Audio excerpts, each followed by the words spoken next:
Iran में गुज़िश्ता 2 हफ्तों से हुकूमत मुखालिफ एहतजाजी मुजाहिरों का दौर जारी है। ईरान के मुख्तलिफ शहरों में इंटरनेट खदमात कई दिनों से बंद पड़ी है।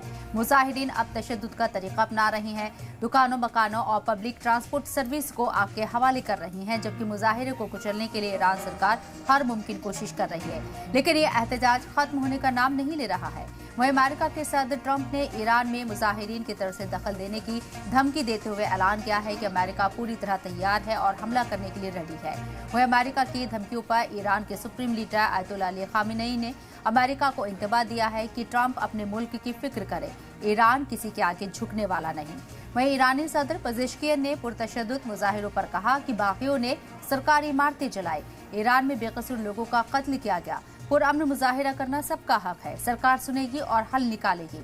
ईरान पर यूएस के मुमकिना हमले की खबरों के बीच ईरानी पार्लियामेंट के स्पीकर मोहम्मद बाकर कालिबाफ ने यूएस प्रेसिडेंट डोनाल्ड ट्रंप को चेतावनी दी है कि अगर तेहरान पर हमला हुआ तो इस इलाके में इजराइल और यूएस के ठिकानों पर बमबारी की जाएगी।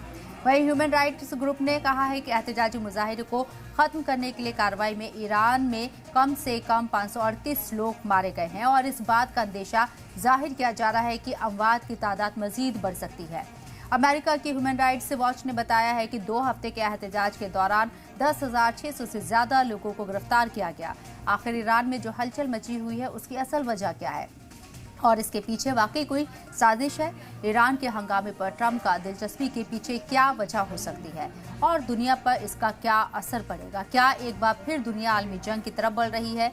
इस पर बात भी करेंगे हम डिटेल में, लेकिन जिस तरीके के हालात अभी ईरान में नजर आ रहे हैं उसको लेकर हमारे साथ बात करने के लिए हम अब्बास मेहंदी साहब आउटपुट हेड सलाम टीवी के मौजूद हैं लाइव हमारे साथ। अब्बास साहब, ईरान में ये जो चल रहा है, इतना प्रोटेस्ट हो रहा है और पुरतशद्दुद मुजाहिरे हो रहे हैं, इसे आप कैसे देखते हैं? जी बिल्कुल, देखिए ईरान में अवाम जो है वो सड़कों पर हैं और इससे इनकार नहीं किया जा सकता कि 30 सूबों के 100 शहरों में मुजाहिरे हो रहे हैं। और जो मुजाहिरे हुए, जो शुरुआत में जो एहतजाज हुआ, उसका जो मुद्दा था वो था महंगाई बहुत है वहाँ पर, बेरोज़गारी बढ़ रही है, डॉलर के मुकाबले रियाल की कीमतों में बहुत ज़्यादा इजाफा हो रहा है। ये कहकर जो मुजाहिरीन थे, जो प्रदर्शनकारी थे, वो सड़कों पर उतरे और कहा जा रहा है कि इस बार का जो प्रदर्शन है, इस बार के जो मुजाहिरे हैं, जो प्रोटेस्ट हैं ईरान में, वो पिछले तमाम प्रोटेस्ट जो 2009 में हुए, 2017 में हुए, 2019 में हुए, फिर 2022 में जो महसा अमीनी का जिसमें कत्ल हुआ, उसमें जो प्रोटेस्ट हुए थे वो भी बहुत पुरतशद्दुद हो गए थे। कहा यह जा रहा है कि इन सारे प्रोटेस्ट से अलग है ईरान का ये प्रोटेस्ट। तो बिल्कुल अगर आप उसको देखें, करीब से देखें, तो इस बार का जो प्रोटेस्ट है, इस बार का जो मुजाहरा है, वो पिछले तमाम मुजाहरों से बिल्कुल आपको अलग लगेगा। 2009 में जो मुजाहरे हुए वो पुरअमन मुजाहरे थे, अवाम अपने मुतालबात को लेकर उतरे, उनके मुतालबात को सुना गया, सरकार ने काम किया। 2017 में भी यही हुआ, 2019 में भी यही हुआ और 2022 में थोड़ा मोड़ा तशद्दुद हुआ।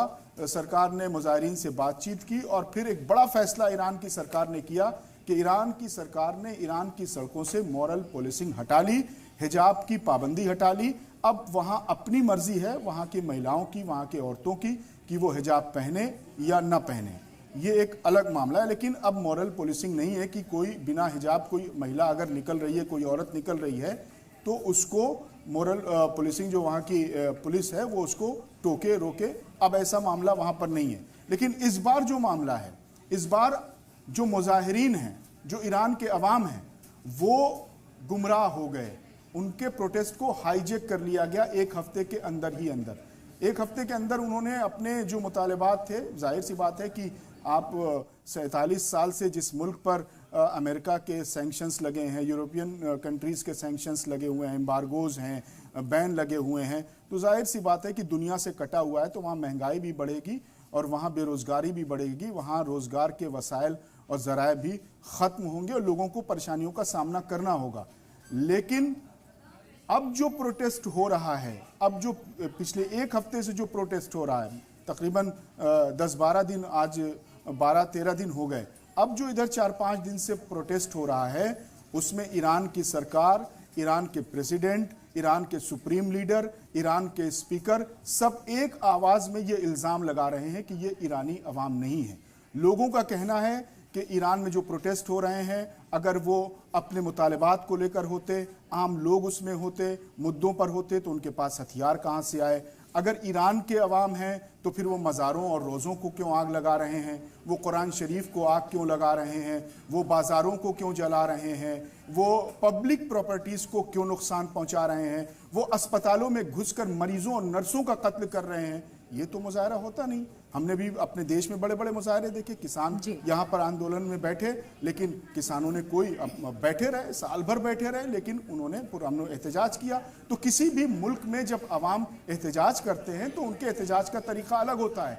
लेकिन जैसे कि ईरान की सरकार और ईरान के हुक्मरान ये इल्ज़ाम लगा रहे हैं कि अब जो ये मुजाहिरीन हैं इनके बीच बाहरी ताकतें हैं, बाहरी ताकतों के एजेंट्स हैं, इनके पास हथियार हैं और ये मुजाहरे में वायलेंस क्रिएट कर रहे हैं। तो अब ये बयान आ रहे हैं कि अब इन्हें उसी तरह से इन मुजाहिरीन से निपटा जाएगा। तो अब ये लग रहा है कि अब आमने सामने का मामला है और जब ईरान की सरकार सख्त होगी तो अवाम को भी समझ में आ जाएगा।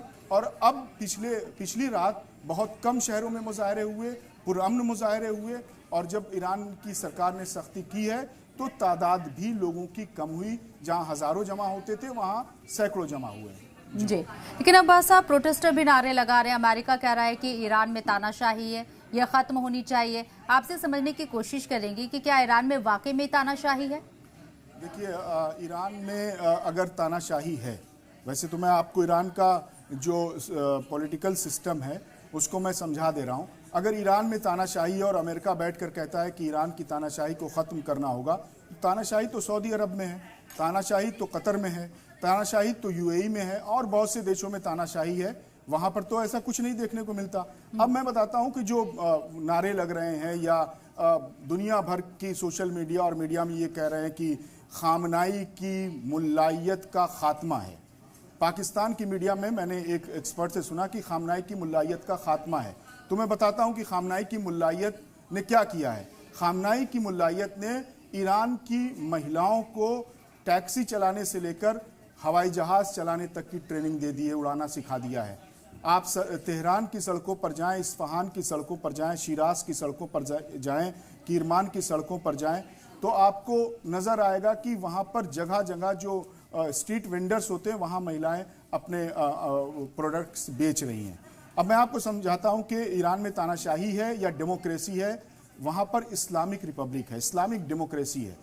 सुप्रीम लीडर कोई अपनी मर्जी से नहीं होता, सुप्रीम लीडर चुना जाता है।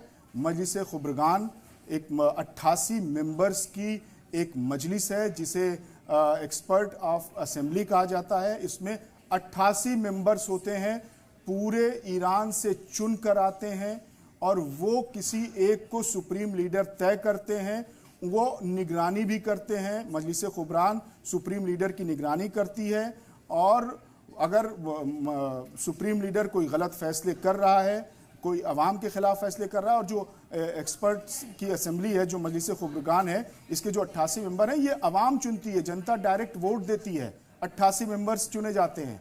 88 मेंबर सुप्रीम लीडर की कड़ी निगरानी रखता है और रखते हैं। और अगर उसके पास पावर होता है कि अगर वो कुछ इस्लाम के खिलाफ, जो वहाँ का रूल है कि सुप्रीम लीडर शिया मुसलमान होना चाहिए, इस्लामी उसूलों और जवाबित पर खरा उतरना चाहिए, सादिको अमीन होना चाहिए और फ़कीह लेवल मुज्तहिद जिसको कहते हैं, आयतुल्लाह जिसको कहते हैं, ये एक अलग बहस है, ये मजहबी बहस है। मैं इसको बताऊंगा कि आयतुल्लाह कौन होते हैं, मुज्तहिद कौन होते हैं और फ़कीह कौन होते हैं। इस लेवल की जिसके पास इल्म हो वही सुप्रीम लीडर बन सकता है। सुप्रीम लीडर का कोई कार्यकाल जो मुद्दत-ए-कार होती है वो फिक्स नहीं होती है। अगर मजलिस खुबरगान देख रही है कि सही और ठीक ठाक काम कर रहा है तो सुप्रीम लीडर को वो काम करने देते हैं। 89 में जब आयतुल्लाह खुमैनी का जब इंतकाल हुआ तो उसके बाद से लगातार Ayatollah Sayyid Ali Khamenei supreme leader हैं और मजलिस खुबरगान की निगरानी में वो अपनी तमाम काम को अंजाम देते हैं। 88 मेंबर्स हैं पूरे ईरान से, 9 करोड़ की आवाम के बीच में 88 मेंबर चुने जाते हैं। अब इसके साथ साथ आते हैं सुप्रीम लीडर्स के पास पावर होता है। आर्मी जो आर्म्ड फोर्सेस हैं वो रिपोर्ट करती हैं, अदालतें रिपोर्ट करती हैं, फाइनल रिपोर्ट्स करती हैं और साथ ही साथ वहाँ की जो मीडिया है वो और जो एडमिनिस्ट्रेशन है, प्रशासन, शासन, ये सब सुप्रीम लीडर्स को डायरेक्टली रिपोर्ट करता है। इसके साथ साथ वहां पर प्रेसिडेंट का चुनाव होता है। 4 साल प्रेसिडेंट की मुद्दत कार होती है। प्रेसिडेंट का चुनाव भी जो होता है वो डायरेक्ट जनता करती है। प्रेसिडेंट कौन होगा, ये गार्डियन काउंसिल होती है, शूरा काउंसिल जिसको वहां पर बोलते हैं, शूरा काउंसिल। जैसे यहाँ इलेक्शन कमीशन है वहाँ, वैसे वहाँ गार्जियन काउंसिल है। तो गार्जियन काउंसिल ये तय करती है कि कौन चुनाव लड़ेगा। रजिस्ट्रेशन जब वो गार्जियन काउंसिल में करते हैं तो उनकी योग्यताएं जो होती हैं, एलिजिबिलिटीज जो होती हैं, उसको गार्जियन काउंसिल चेक करती है। इसी तरह से जो मैंने बताया कि जो house of assembly of experts है, उनके मेंबर्स का भी रजिस्ट्रेशन गार्जियन काउंसिल में होता है। गार्जियन काउंसिल में 12 मेंबर होते हैं। 6 उसमें से वहाँ की जो सीनेट है, जिसे मजलिस कहा जाता है, 6 मजलिस के लोग, मजलिस के जो मेंबर्स होते हैं वो चुनते हैं, और 6 इस्लामिक एक्सपर्ट होते हैं। ये 12 लोग होते हैं। तो प्रेसिडेंट का इलेक्शन, उसका नॉमिनेशन होता है, फिर प्रेसिडेंट जनता के बीच में जाता है, और फिर जनता प्रेसिडेंट को डायरेक्ट वोट देती है। और उसके साथ साथ मजलिस है, संसद है, जहाँ पे 290 मेंबर्स हैं। उनका भी चुनाव अलग अलग इलाकों, अलग अलग प्रांतों, अलग अलग सूबों और अलग अलग शहरों से, जैसे यहाँ पर सांसद का चुनाव होता है, वैसे वहाँ होता है। तो अगर इसको अगर तानाशाही कहते हैं, तो उन तानाशाह मुल्कों को क्या कहेंगे जहां वाज़े तौर पर तानाशाही और राजशाही है। और अगर इसको कहते हैं कि तानाशाही, और अमेरिका ये कह रहा है कि तानाशाह है, तो फिर वो उस रजा पहलवी का सपोर्ट क्यों कर रहे हैं, जो खुद एक तानाशाह था। रजा पहलवी खुद एक तानाशाह थे। रजा पहलवी की तानाशाही से तंग आकर ईरानी अवाम ने इस्लामिक रिपब्लिक का रास्ता चुना था, इस्लामिक जमहूरियत का रास्ता चुना था। इसी से जुड़ा हुआ मेरा सवाल भी है, जिसका आप जिक्र कर रहे हैं। रजा पहलवी का तख्ता पलट कैसे हुआ, ये डिटेल में आपसे जानना चाहूंगी। देखिए, रजा पहलवी अपने ईरान का तानाशाह था। रजा पहलवी 1953 में ईरान के चुने हुए प्राइम मिनिस्टर मोहम्मद मुसद्दिक को उसकी हुकूमत को पलटकर रजा पहलवी, जो अभी रजा पहलवी है, इनके फादर शाह रजा पहलवी, वो हुकूमत में आए थे। और उस वक्त फिर ईरान को वेस्टर्न कल्चर ईरान पर वेस्टर्न कल्चर थोप दिया गया था। वहाँ बहुत ही मॉडर्न ज़िंदगी लोग जी रहे थे। हॉलीवुड की फिल्में चलती थीं, हिजाब तो उरियानियत और बेहिजाबी आम थी। इससे वहाँ के अवाम तंग हुए, और फिर भूखमरी थी। अवाम का कोई देखने वाला नहीं था, अवाम के मसाइल सुनने वाला कोई नहीं था। गांवों में, कस्बों में, शहरों में लोग बेरोजगारी का शिकार थे। भूख से, लिटरली भूख से ईरान में लोग मर रहे थे। और इसी दरमियान 1971 में रजा पहलवी ने एक बहुत ही बड़ी पार्टी की, एक बड़ा जश्न मनाया, जिसमें उस वक्त 1971 में $100 मिलियन का खर्च उस पार्टी में आया। और उसमें 60 से ज़्यादा देशों के जो सरबराह होते हैं, स्टेट हेड्स होते हैं, उनको मदऊ किया गया। पेरिस से उस पार्टी का खाना आया और वहाँ पे दावत चली। अब जब ये दावत हुई और इस तरह से रंगारंग कार्यक्रम हुए और लोग जश्न मनाते नजर आए ईरान की सरजमीन पर, तो इसके खिलाफ बगावत हुई। और इस बगावत को आयतुल्लाह खुमैनी ने लीड किया, और 71 की ये पार्टी रजा पहलवी की गले की फांस बन गई, रजा पहलवी के ताबूत की कील बन गई। और फिर 1979 में 1979 में इनकलाब आया, इस्लामी इनकलाब। वहाँ के अवाम उरियानियत से तंग आ गए थे, फहाशियत से तंग आ गए थे, हॉलीवुड के कल्चर से तंग आ गए थे, वेस्टर्न कल्चर से तंग आ गए थे। उसके खिलाफ वहाँ के अवाम ने मैंडेट दिया था, और फिर इस्लामिक रिपब्लिक का क़याम हुआ था 1979 में। अब्बास साहब, क्या अगर प्रोटेस्ट बढ़ा तो अमेरिका दखलंदाजी करेगा? अमेरिका बार बार ये कह रहा है। अमेरिका के लगातार डोनाल्ड ट्रंप बहुत ज़्यादा एक्टिव हैं ईरान को लेकर, और वो बार बार कह रहे हैं। कल रात फिर उन्होंने कहा है कि हम तमाम विकल्पों पर और बहुत सख्त जवाब देने के लिए तैयार हैं। जाहिर सी बात है कि वो सुपर पावर है, अमेरिका सुपर पावर है, एक ताकतवर मुल्क है। उसको हक है, उसको अख्तियार है कि वो किसी भी मुल्क में जाए, किसी भी मुल्क के प्रेसिडेंट को हाईजैक कर ले, किसी भी मुल्क के प्रेसिडेंट का किडनैप कर ले, किसी भी मुल्क को किसी भी मुल्क का खुद को एक्टिव प्रेसिडेंट घोषित कर ले। ये उसके पास ताकत है, उसके पास लाठी है, और वो तमाम दुनिया को भैंस समझता है। अमेरिका इस वक्त जो उसकी पोजीशन है अमेरिका की, तो वो चाहे तो जो भी करें, लेकिन मिस्टर प्रेसिडेंट को ये सोचना चाहिए, मिस्टर प्रेसिडेंट को यह देखना चाहिए कि आपको ईरान के हालात बहुत तंग कर रहे हैं। आपको ईरान में 12 दिन में प्रोटेस्ट की जो तस्वीर नजर आई उससे आप बहुत परेशान हैं। आप अवाम के लिए फिक्रमंद हैं, लेकिन आपके जो फिक्रमंद हो रहे हैं, आपके जो ये हक हैं, आपके जो ये अख्तियारात हैं, आपके पास जो लाठी है, आपके पास जो ताकत है, आप जो सुपर पावर बने बैठे हैं, आपको ये हक उन देशों में भी जताना चाहिए ना कि जहां जुल्म हो रहा है। सूडान में रैपिड सपोर्ट फोर्सेस और सूडानी आर्मी के बीच 2023 से खाना जंगी चल रही है। गाजा से जैसे हालात हैं सूडान में जिस पर दुनिया तवज्जो नहीं दे रही है, वहां के बच्चे, वहां की औरतें भूख से भी मर रही हैं, गोली से भी मर रहे हैं, लेकिन मिस्टर प्रेसिडेंट खामोश बैठे हुए हैं। गाजा की हालात दुनिया ने देखे, गाजा की तस्वीरें दुनिया ने देखी, लेकिन गाजा में अमेरिका जुल्म करने वालों के साथ खामोशी के साथ खड़ा रहा और खामोश हिमायत करता रहा। बांग्लादेश की तस्वीर देखिए, वहां पर हिंदुओं को निशाना बनाया जा रहा है। एक तस्वीर आई जिसमें एक हिंदू को टांग कर जानवर की तरह मार दिया गया। मिस्टर प्रेसिडेंट बांग्लादेश की नई सरकार की हिमायत करते हैं। यमन में 2015 से हमले हो रहे हैं, आम अवाम, आम लोग, जनता मारी जा रही है। वहां की जो तस्वीरें आती हैं, बच्चे भूख से मर रहे हैं 2015 से, मिस्टर प्रेसिडेंट को नहीं दिखाई देता। पाकिस्तान के जो हालात हैं, कादियानी हैं, हिंदू हैं, शिया माइनॉरिटीज हैं, उन पर जुल्म हो रहा है। मिस्टर प्रेसिडेंट पाकिस्तान के साथ खड़े नजर आते हैं, उनसे दोस्ताना रवैया अख्तियार करते हैं। मिस्टर प्रेसिडेंट को इन तमाम मुल्कों को देखना चाहिए। सीरिया में उनकी चहेती सरकार, उनकी नई नवेली सरकार, उसकी सरकार जिसको खुद अमेरिका ने इंटरनेशनल टेररिस्ट घोषित किया था, जिस पर $10 मिलियन डॉलर का इनाम घोषित किया था, जिस अहमद अल-शरा, जिसको मोहम्मद अल-जुलानी कहते हैं, अहमद अल-शरा को पहले अंतर्राष्ट्रीय आतंकवादी घोषित किया, फिर जब उसकी सरकार बनी तो उसको वेलकम किया, फिर अहमद अल-शरा ने वही किया जो एक आतंकवादी करता है। सीरिया के द्रूज और अलावियों का कत्लेआम हुआ, बेदर्दी से घरों में घुसकर हंसते खेलते परिवारों का कत्लेआम किया गया। मिस्टर प्रेसिडेंट ने क्या किया? मिस्टर प्रेसिडेंट खामोश रहे।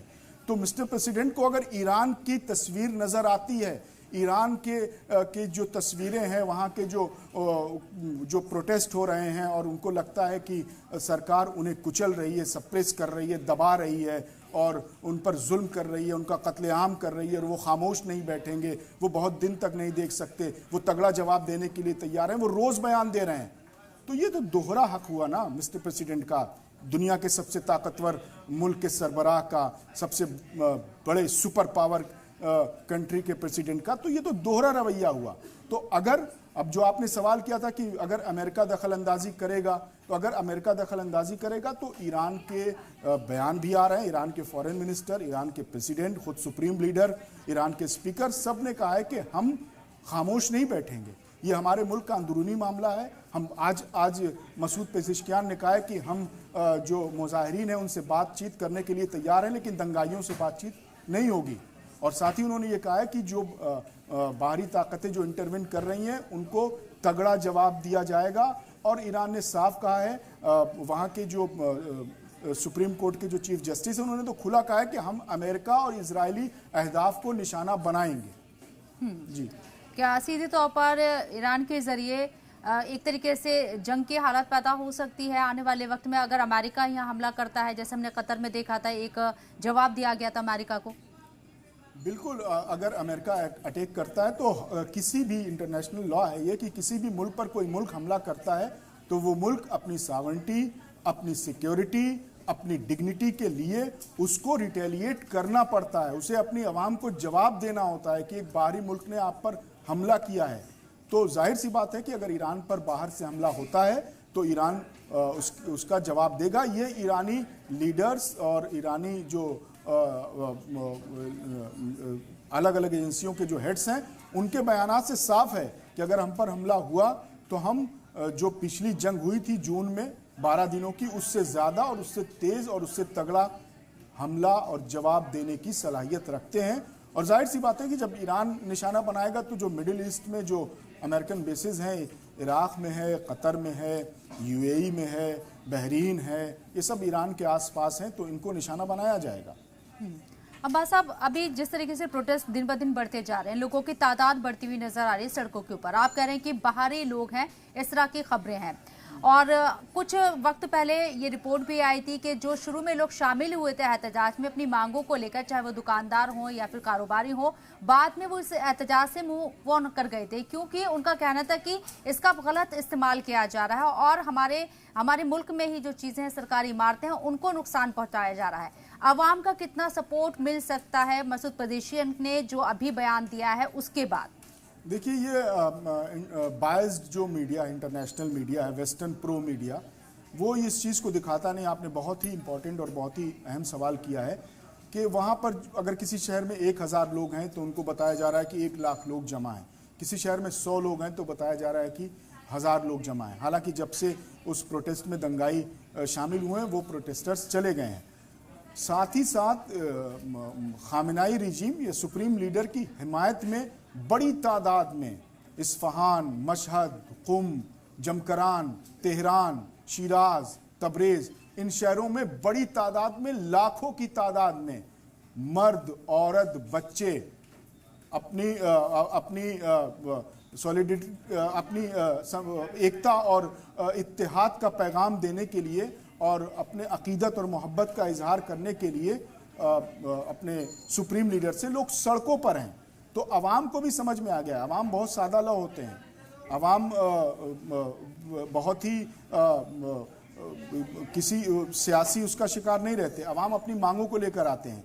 तो अवाम को भी समझ में आ गया कि हम जिस मांग को लेकर सड़कों पर उतरे थे, अब वो पीछे छूट गई है, बाहरी ताकतें इन्वॉल्व हो गई हैं। तो वो उनमें भी बहुत से लोग हैं कि बाप ने प्रोटेस्ट में हिस्सा लिया था, बेटा खामेनेई के सपोर्ट में मैदान में उतरा है। तो इस तरह की भी खबरें हैं, इस तरह की भी तस्वीरें हैं, लेकिन इन तस्वीरों को दुनिया में नहीं दिखाया जा रहा है। Supreme leader Ayatollah Ali Khamenei के जरिए जुमे के रोज जो पैगाम दिया गया था अवाम के नाम, उन्होंने कहा था कि ईरान के लोग एकजुट रहें, बाहरी ताकतों को वो हावी नहीं होने देंगे। जुमे के बाद से आज तक के हालात में आपको क्या फर्क नजर आता है? देखिए, जुमे से पहले सुप्रीम लीडर का कोई बयान नहीं आया था, तो इस तरह से की अफवाहें और ख़बरें पूरी दुनिया में फैलाई जा रही थी कि ईरान के supreme leader Syed Ali Khamenei Russia भाग सकते हैं, प्लान हो सकता है, और बाकायदा स्टेट स्पॉन्सर्ड मीडिया के थ्रू ये खबरें प्लांट की गई थी और उस खबरों को पूरी दुनिया में चलाया गया था, दिखाया गया था। लेकिन जुमे के रोज़ आयतुल्लाह सैयद अली खामेनेई निकले, सामने आए, उन्होंने बयान दिया, आवाम से खिताब किया, लोगों को बताया कि हम न डरे हैं, न ईरान की किसी बाहरी ताकतों के आगे झुकेगा, न ईरान डरा हुआ है। ईरान अपने मुतालबात को अपने अवाम के, आयतुल्लाह खामेनेई ने कहा था कि अवाम के मुतालबात, अवाम के मुद्दों और अवाम की मांगों की फ़िक्र हमें भी है, हम उस पर काम कर रहे हैं। लेकिन बाहरी ताकतों की धमकियों और झूठे जो प्रोपेगेंडा है, जो मीडिया की जो खबरें फैलाई जा रही हैं और जिस तरह से साइकोलॉजिकल वॉरफेयर है, इस तरह का जो इस्तेमाल किया जा रहा है, ये जो हथकंडे अपनाए जा रहे हैं, इसके आगे ईरान न झुका है, न झुकेगा, न टूटा है। ईरान पूरी मजबूती के साथ खड़ा हुआ है। तो ईरान के सुप्रीम लीडर का वाज़ेह बयान है और ईरान के सुप्रीम लीडर अपनी जो रिहाइशगाह है वहाँ पर तेहरान में वो मुकीम है, वहीं पर हैं और वहाँ से वो लगातार हालात पर नज़र बनाए हुए हैं। इस तरह की खबरें ईरानी मीडिया के सोर्सेज से आ रही हैं। जी, बहुत बहुत शुक्रिया अब्बास साहब आपका हमारे साथ जुड़ने के लिए और इतना डिटेल में हमारे साथ बातचीत करने के लिए। तो ईरान के हालात किस तरह के हैं, आगे क्या हो सकता है, इस पर हमने एक डिटेल चर्चा की। इसी के साथ मुझे दीजिए इजाज़त। आप देखते रहिए सलाम टीवी। आदाब।